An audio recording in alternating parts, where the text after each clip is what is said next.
الله الرحمن الرحيم الحمد لله رب العالمين والصلاة والسلام على سيد المرسلين محمد وعلى آله وأصحابه وزوجاته وذرياته ومن تبعهم بإحسان إلى يوم الدين وبعد. معزز ناظرین، السلام علیکم ورحمۃ اللہ وبرکاتہ. یہ ہماری 7ویں کڑی ہے. اس میں ہم غلو اور بدعت اس کے بارے میں بحث کریں گے. رسول کے بارے میں غلو کرنا اور محبت رسول کے سلسلے میں بدعت کا راستہ اپنانا.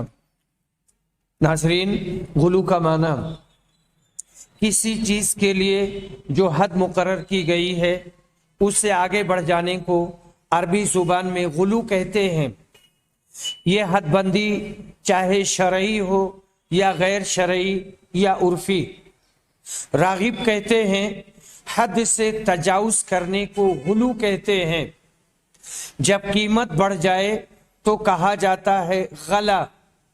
غلا سعر، سامان مہنگا ہو گیا. اللہ نے فرمایا لا تغلو فی دینکم، تم اپنے دین میں غلو نہ کرو. جیما میں حد سے تجاوز کرنے کو غلوہ کہا جاتا ہے، اسی سے غلوائے شباب ہے. المفردات صفحہ نمبر 384 لسان العرب میں ہے. جب آدمی دین میں حد سے آگے بڑھ جائے تو بولتے ہیں غلا فی الدین. قرآن میں ہے لا تغلو فی دینکم، تم اپنے دین میں حد سے آگے نہ بڑھو اور غلو نہ کرو. حدیث میں ہے ایاکم والغلو فی الدین، دین میں غلو اور مقررہ حد سے آگے نہ بڑھو. لسان العرب جلد نمبر 5 صفحہ نمبر 132. شرعی اعتبار سے غلو یہ ہے کہ شریعت نے کسی چیز کے لیے جو حد مقرر کی ہے اس کی مقدار، وصف اور عقیدہ و عمل میں حد سے آگے بڑھ جایا جائے. شریعت میں کچھ ایسے الفاظ وارد ہوئے ہیں جو معنی میں غلو کے قریب ہیں، جیسے تشدد، تعمق، تنطع، تکلف وغیرہ. غلو کی 2 قسمیں ہیں: عقیدہ میں غلو، عمل میں غلو. عقیدہ میں غلو اس کی صورت یہ ہے کہ صحیح عقیدہ و فکر کے حدود کو پار کر کے دوسرے باطل عقائد اور افکار کو اپنا لیا جائے. علم کلام اور فلسفہ سے متاثر فرقے بعض عقائد میں اہل السنہ سے الگ ہو گئے. اگر غور کیا جائے تو یہ بات واضح طور پر سامنے آئے گی کہ انہوں نے عقیدہ کی بابت ضرور غلو کیا ہے. اس کی وجہ سے صراط مستقیم سے ہٹ گئے. اللہ کی صفات کی نفی اور تعویل کرنے والوں کو ہم پاتے ہیں کہ انہوں نے اللہ کی تصدیق، اللہ کی تقدیس اور تنزیہ میں غلو کیا اور صفات کمال سے معطل کر کے معدوم صفات سے متصف کر دیا، یعنی ایسی صفت سے جس کا وجود ہی نہیں ہے. اس کے برعکس مجسمہ اور مشبہہ نے صفات کو ثابت کرنے میں غلو کیا، حتیٰ کہ تجسیم اور تشبیہ میں جا پڑے، یعنی جسم والا بتا دیا، حالانکہ حق دونوں کے بیچ میں ہے. بنا تعطیل کے تنزیہ یعنی اللہ کی صفات کو برقرار رکھنا اور اس کے شایان شان بتانا، اور بنا تجسیم و تمثیل کے صفات کا اثبات. صفات کو ثابت کریں گے لیکن اس کی مشابہت نہیں بیان کریں گے کہ اللہ کی فلاں صفت انسانوں کی طرح ہے یا فلاں کی طرح ہے. عقیدہ میں غلو کی مثال نصارہ کی ہے. ان لوگوں نے عیسیٰ علیہ السلام کے بارے میں غلو کیا اور انہیں بشریت کے رتبے سے اٹھا کر مقام الوہیت پر فائز کر دیا. اسی قبیل سے شیعوں کا حضرت علی کے بارے میں غلو کرنا ہے۔ ان کی ایک جماعت نے ان کی الوہیت کا دعویٰ کر رکھا ہے اور ایک جماعت کہتی ہے کہ یہ معصوم ہے۔ الفرق بین الفرق، صفحہ نمبر 29 اور 27-29 اور اس کے بعد اسی قبیل سے صالحین اور مشائخ صوفیہ کے سلسلے میں ان کی عصمت کا دعویٰ کر کے ان میں غلو کرنا اور بنا دلیل کے ان کی ہر بات کو مان لینا ہے۔ یہ لوگ ان صالحین اور مشائخ صوفیہ سے فریاد طلب کرتے ہیں اور ایسے امور میں ان کو پکارتے ہیں جن کو اللہ کے علاوہ کوئی نہیں کر سکتا۔ اس کے علاوہ اور بہت سے مشرکانہ اعمال کے یہ مرتکب ہوتے ہیں۔ عمل میں غلو، یہ تو بات تھی عقیدہ میں غلو کی۔ نمبر 2، عمل میں غلو۔ عمل سے مقصود شریعت کے احکام خمسہ ہیں: واجب، مندوب، مکروہ، حرام، مباح۔ جس نے مندوب کو واجب، مکروہ کو حرام، مباح کو مکروہ یا حرام کر لیا تو اس نے دین میں غلو کیا اور صراط مستقیم سے ہٹ گیا۔ جس نے اپنے اوپر پوری رات کا قیام واجب کر لیا اس نے غلو کیا، کیونکہ اس نے مندوب کو واجب کر لیا اور شرعی حد سے آگے بڑھ گیا۔ اللہ نے پاکیزہ کھانوں اور نکاح کو حلال کیا ہے، آدمی زہد اور تقوی کے طور پر ان کو حرام کرے تو یہ غلو ہے۔ اس ضمن میں ہر وہ چیز آ جاتی ہے جسے آدمی شریعت کے مقررہ حدود کے اوصاف یا مقدار میں اضافہ کر دے۔ جیسے وضو میں آدائے وضو کو 3 بار دھلنا ہے تو آدمی 4 5 بار دھلے۔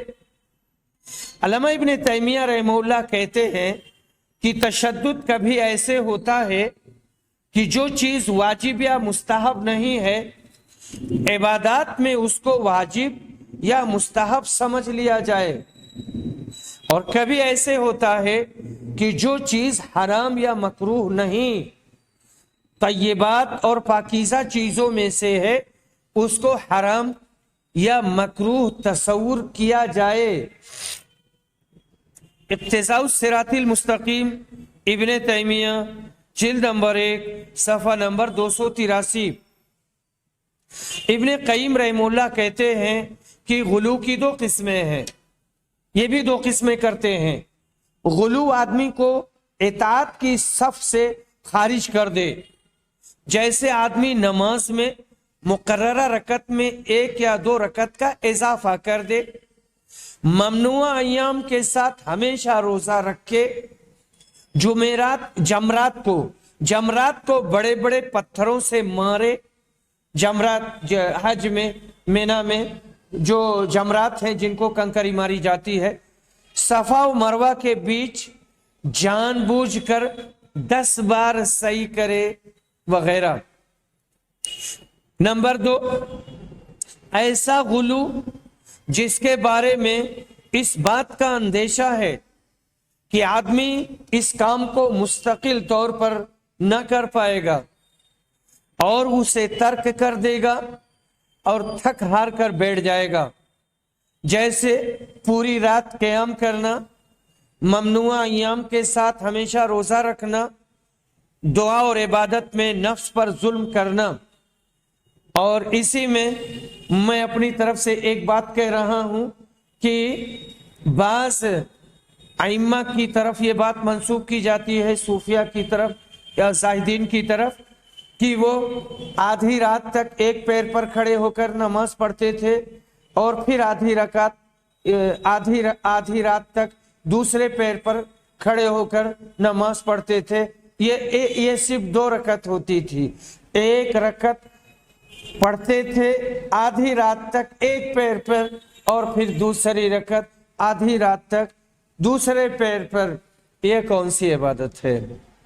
یا بعض لوگوں کے بارے میں کہتے ہیں ہمارے بھائی حضرات کہ وہ الٹی نماز پڑھتے تھے، کنویں میں لٹک کر کے نماز پڑھتے تھے، پیر دونوں باندھ دیتے تھے، اسی پہ لٹک جاتے تھے اور کنویں میں وہ نماز پڑھتے تھے. یہ کون سا طریقہ ہے؟ یہ کون سا دین ہے؟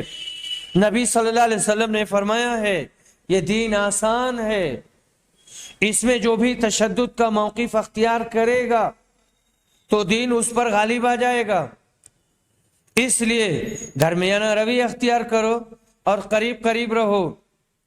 قریب قریب رہو کا مطلب یہ ہے افضل نہ کر سکو تو اس کے قریب قریب رہو، اس کے نزدیک تو رہو، اور ثواب کی امید رکھ کر خوش رہو. صبح شام اور رات میں عبادت کے ذریعہ اللہ سے مدد طلب کرو. الجامع الصحیح بخاری جلد نمبر 1 صفحہ نمبر 16.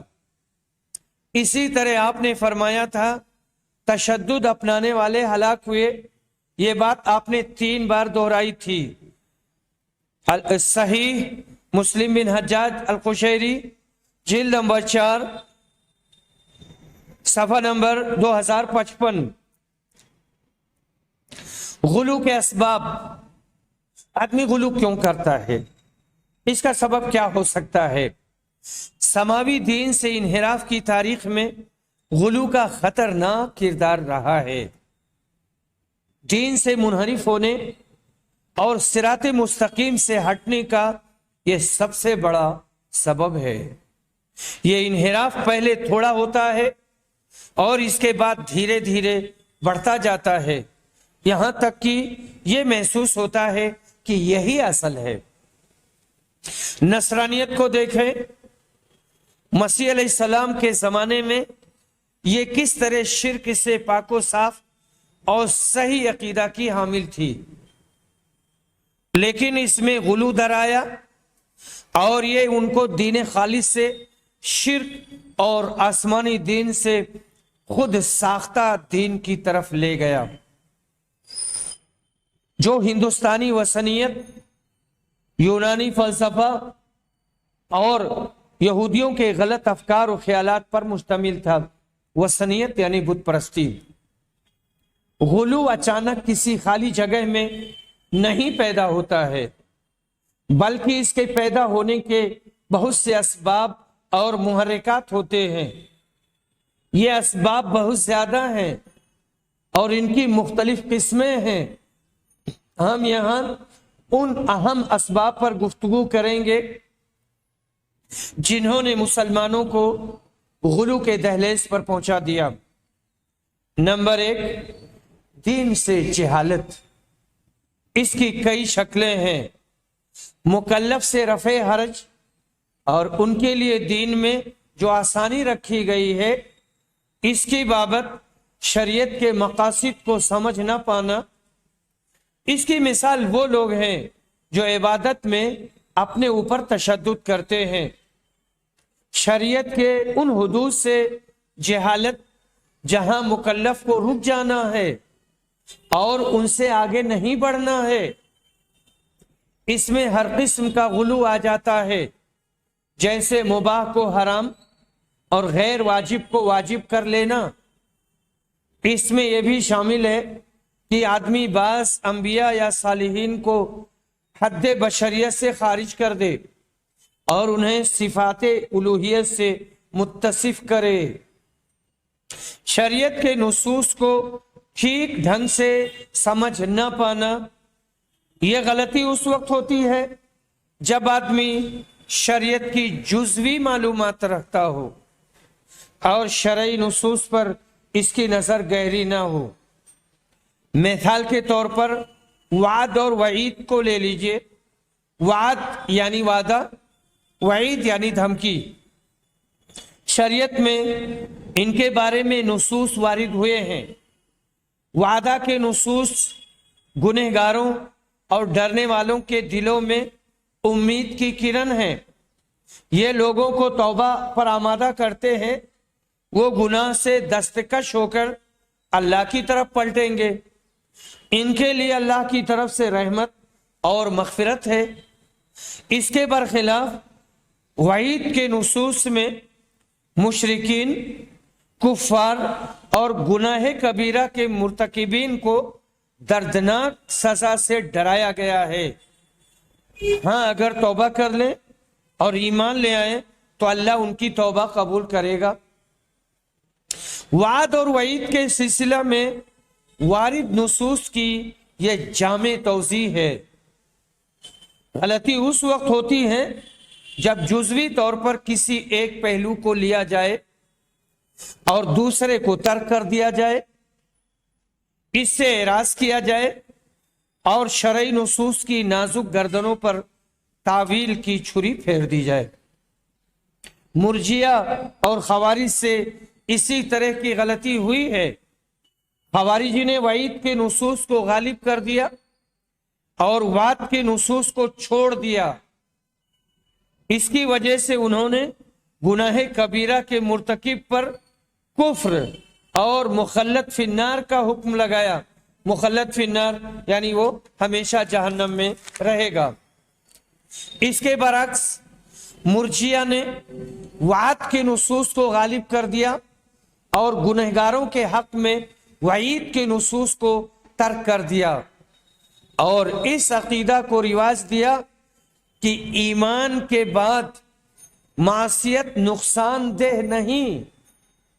ان لوگوں نے اس فاسد فکر کے ذریعہ شریعت کے بہت سے نصوص کو معطل کر دیا، رد کر دیا۔ انہی لوگوں کی طرح رسول کے بارے میں غلو کرنے والے صوفیہ بھی ہیں۔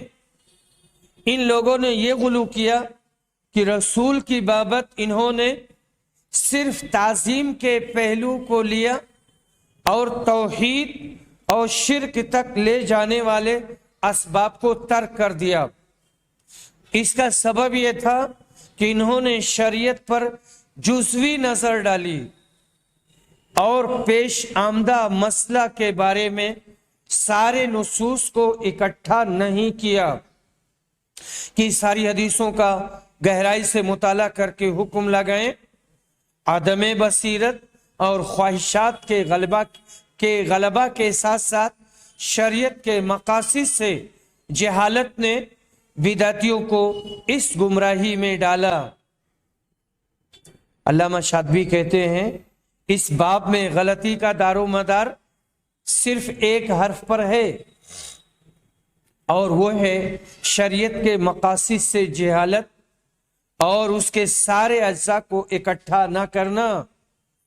ائمہ اور پختہ علم رکھنے والے علماء کے نزدیک دلیلوں سے استدلال کا طریقہ یہ ہے کہ پوری شریعت مد نظر رکھی جائے اور پیش آمدہ مسئلہ کے تعلق سے کلیات و جزیات اور خاص جو عام سے مستثنی ہے اور مطلق جس کو مقید کیا گیا ہے اور مجمل جس کی تفسیر کی گئی ہے، سب کو اکٹھا کر لیا جائے۔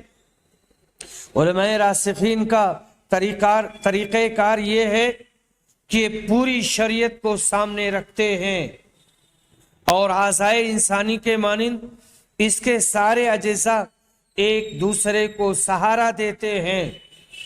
متشابہات کا اتباع کرنے والوں کا حال یہ ہے کہ یہ لوگ بنا سوچے سمجھے کوئی بھی دلیل پکڑ لیتے ہیں، چاہے یہ دلیل کلی یا جزوی طور پر دوسری سے متعارض کیوں نہ ہو اور اس سے ٹکراتی ہی کیوں نہ ہو۔ اس طرح صرف ایک جز اسلامی شریعت کی نظر میں قطعی حکم نہیں دے سکتا، اس لیے اس کا متبع متشابہ کا پیروکار ہوگا اور متشابہات کے پیچھے وہی لگتا ہے جس کے دل میں ٹیڑھ اور کجی ہوتی ہے، جیسا کہ اللہ نے اس کی شہادت دی ہے اور اس سے زیادہ سچا کون ہو سکتا ہے۔ الاعتصام شاطبی جلد نمبر 1 صفحہ نمبر 244-245۔ نمبر 2 خواہشات کی پیروی. خواہشات کی پیروی یہ ہے کہ آدمی کا دل میں کجی اور عقل میں فساد کی وجہ سے حق سے باطل کی طرف مائل ہو جانا. آدمی حق پر تھا، باطل کی طرف چلا گیا. گمراہ لوگوں کا یہی طریقہ ہے. اس کے برعکس حق اور ہدایت کا اتباع مومن کا شیوا ہے.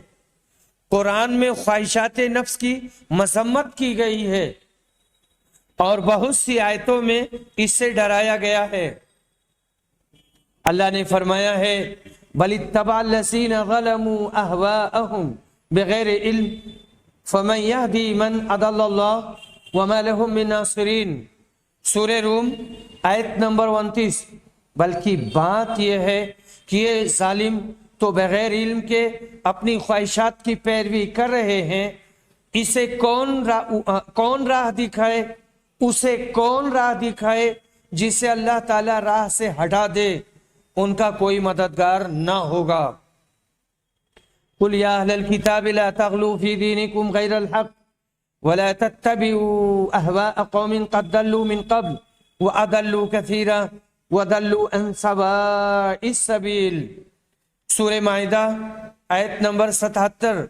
کہہ دو اے اہل کتاب، اپنے دین میں ناحق غلو و زیادتی نہ کرو اور ان لوگوں کی نفسانی خواہشات کی پیروی نہ کرو جو پہلے سے بہک چکے ہیں اور بہتوں کو بہکا بھی چکے ہیں اور سیدھی راہ سے ہٹ گئے ہیں. خواہشات نفس کا اتباع دین میں غلو کا سب سے بڑا سبب ہے. یہ عقل کو حاکم بناتا ہے اور شریعت کے مقابلے میں اس کو بالادستی حاصل ہوتی ہے. اس خطرناک مرض کا شکار صوفیہ اور متکلمین بھی ہوئے. ہر جماعت نے کچھ اصول و ضوابط وضع کیے اور شرعی نصوص پر حاکم قرار دیا. ان کے موافق جو بات رہی اس کو لے لیا اور جو چیز مخالف تھی اس کو تاویل، تحریف یا راوی میں کلام اور جرح کے ذریعہ رد کر دیا، یا اگر روایت خبر واحد تھی تو اس کا سرے سے انکار کر دیا. جب ان لوگوں نے شریعت کو اس کے حقیقی مقام پر نہیں رکھا اور حق اور عقل کو شریعت کے مقابلے میں حاکم بنا دیا تو اس کی وجہ سے ہلاک ہوئے. نمبر 3 موضوع اور ضعیف حدیثوں پر اعتماد کرنا.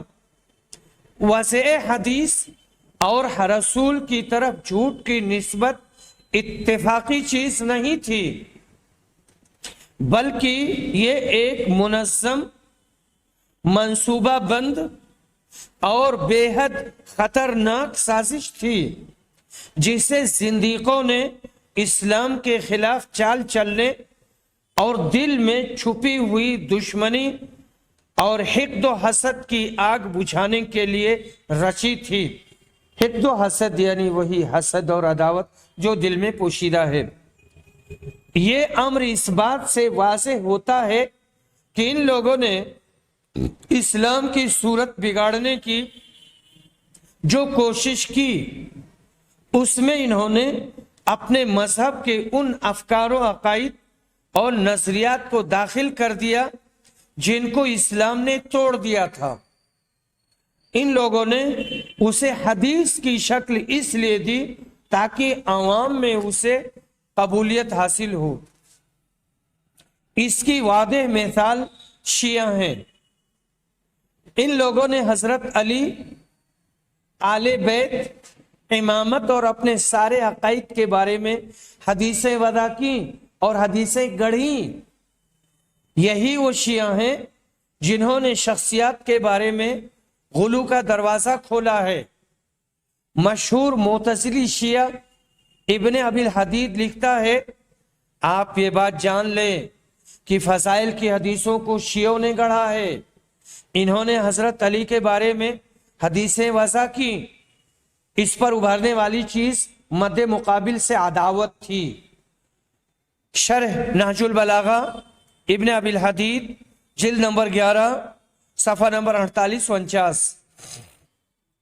اس میں سب سے اہم بات یہ ہے کہ شیعوں کے بہت بڑے ادیب نے اپنی قوم کی بابت وضع حدیث کا اعتراف کیا ہے اور مانا ہے کہ شیعوں نے حدیث گڑھی ہے، اور اعتراف سید الادلہ ہوتا ہے، دلیلوں کا سردار مانا جاتا ہے۔ اسی طرح بعض گمراہ فرقوں نے اپنے مذہب کی تائید اور مد مقابل کی تردید میں حدیثیں گڑھیں۔ عصر عباسی کے دور اول میں زندیقوں نے وافر مقدار میں حدیثیں وضع کیں۔ اس سے ان کا مقصد اسلام کی شکل کو مسح کرنا اور دین سے لوگوں کو متنفر کرنا تھا۔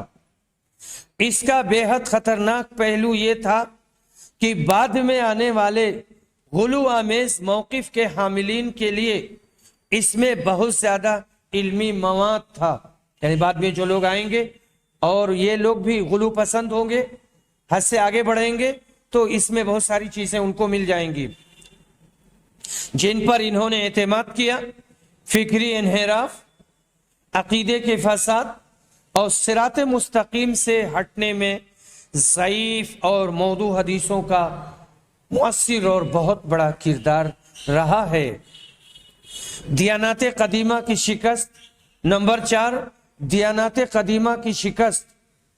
اسلامی فتوحات کی کثرت کے ساتھ ساتھ جب مملکت اسلامیہ کے حدود بہت طویل و عریض ہو گئے تو اسلام میں مختلف قوموں کے لوگ چاہتے یا نہ چاہتے داخل ہو گئے، اپنے آپ کو مسلمان ظاہر کیا۔ اسلام کے تیزی کے ساتھ پھیلنے کی وجہ سے دشمنان اسلام خوش نہ تھے، یہ دل ہی دل میں جلتے اور سلگتے تھے۔ یہ ان کے گلے کا زخم تھا جو ٹپک رہا تھا، اور آنکھوں کا تنکا تھا جو کھٹک رہا تھا۔ جب دشمنوں نے دیکھا کہ حکومت اسلام کی ہے اور دین کا مقابلہ تیر و تفن سے نہیں کیا جا سکتا اور لڑائی نہ تو ممکن ہے اور نہ مفید، تو یہ لوگ ظاہر میں مسلمان ہو گئے تاکہ اندر سے چال چل سکے اور اسے کھوکھلا کریں۔ انہوں نے اس کے رخ زیبا کو بگاڑا، اسلام کے شاندار چہرے کو داغدار کیا اور اس کی وحدت کو پارا پارا کر دیا۔ عقیدہ وثنیت کو زندہ کرنے یعنی بت پرستی اور اسلامی عقیدہ کی شفافیت کو داغدار کرنے کی بھرپور کوشش کی۔ اس فکر کی ترویج و اشاعت میں شہادت عثمان کے بعد رونما ہونے والا فتنہ معاون ثابت ہوا، جو امت کے مختلف جماعتوں میں تقسیم ہونے کا سبب بنا۔ اس کے بعد کلامی فرقوں کے عقیدے ظاہر ہوئے۔ ان کی تاریخ اور اہل سنت کے خلاف ان کے عقیدوں اور رائیوں میں غور کرنے والا محسوس کرے گا کہ اس کے پیچھے یہودی، نصرانی، مجوسی وثنی فلسفہ، یونانی، ہندوستانی اور مصری افکار کار فرما ہیں۔ دشمنوں نے اپنے باطل افکار اور اسلام کے درمیان تطبیق دینے، دونوں کو ملانے اور اسے اسلامی رنگ میں رنگنے کی بھرپور کوشش کی۔ نتیجہ میں اسلامی فلسفہ، علم کلام، اسلامی تصوف اور اسلامی فرقے اپنی مختلف رائیوں اور عقیدوں کے ساتھ ظاہر ہوئے۔ ان جماعتوں پر باطل افکار نمایاں تھے۔ اسی طرح ہر فرقے کی پیدائش کے پیچھے کچھ ایسے لوگ تھے جو ظاہری طور پر مسلمان ہوئے لیکن بباطن کافر تھے۔ انہی میں سے عبداللہ بن سبا جو شیعوں کا رئیس اور اس فکر کا بانی اور مؤسس ہے، اس نے اس کی بنیاد ڈالی ہے۔ اسی نے اس قوم کے باطل افکار و عقائد کو وضع کیا ہے اور بنایا ہے، جو آج تک جاری و ساری ہے۔ اس کے باطل افکار میں سے رجعت کا عقیدہ ہے۔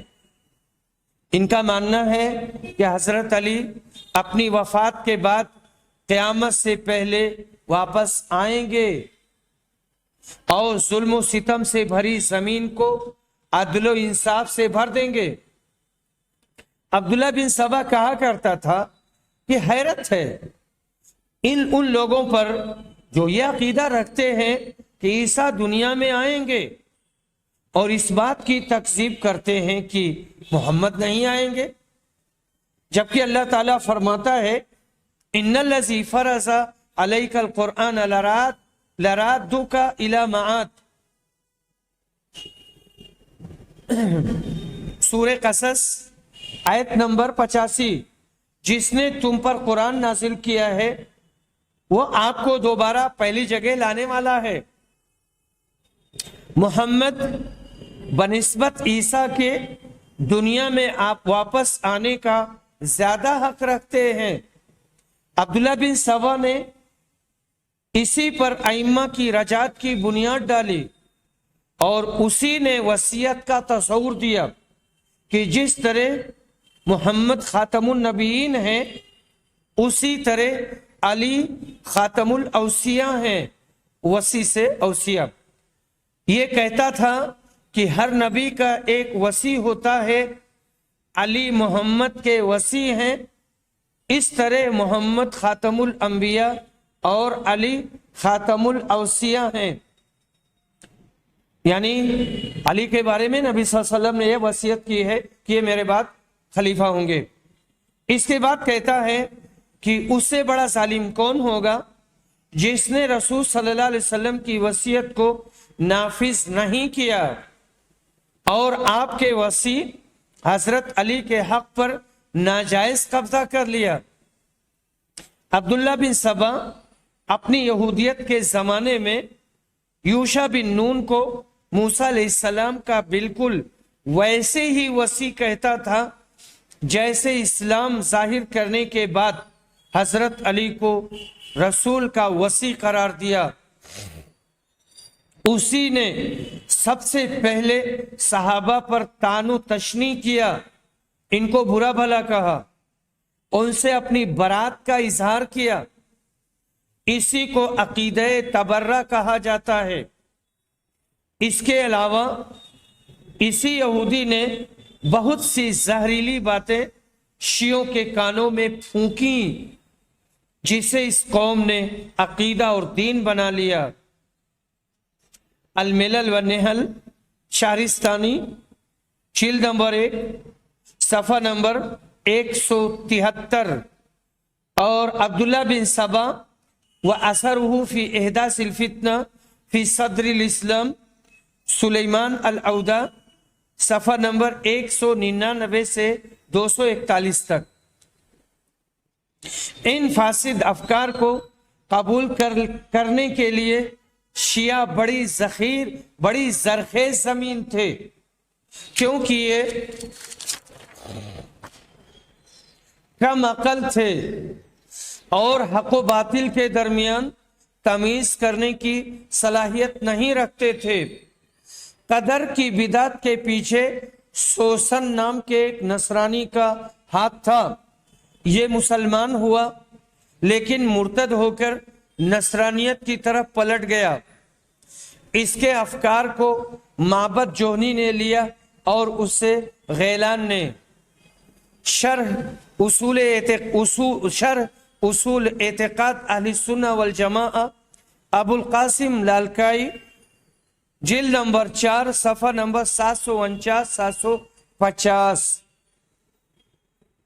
شیخ الاسلام ابن تیمیہ کا ماننا ہے کہ صفات کی تعطیل کی بابت جہم بن صفوان کی بدعت مشرکین صائبہ اور ان اہل کتاب کی بدعتوں سے ماخوذ ہے جن کا یہ عقیدہ تھا کہ اللہ کی کوئی ثبوتی صفت نہیں۔ مجموع الفتاوی ابن تیمیہ جلد نمبر 10 صفحہ نمبر 66-67۔ جب ان افکار و نظریات کی ایسے لوگوں نے داغ بیل ڈالی ہے جن کے دل اسلام کے خلاف حسد اور عداوت سے بھرے ہوئے تھے، تو ضرورت اس بات کی ہے کہ ہم اس منظم سازش سے غافل نہ ہوں، اور جن لوگوں کے عقائد پر گرفت کی جاتی ہے یا کسی بھی طرح اعتراض کیا جاتا ہے اور ان کو مضبوط اور صحیح دلائل سے ثابت کیا جاتا ہے کہ ان کا عقیدہ غلط ہے، تو انہیں سنجیدگی کے ساتھ اس مسئلہ کو دیکھنا چاہیے، اس کا مطالعہ کرنا چاہیے اور قرآن و حدیث سے اس کا فیصلہ لیں۔ وآخر دعوانا ان الحمد للہ رب العالمین۔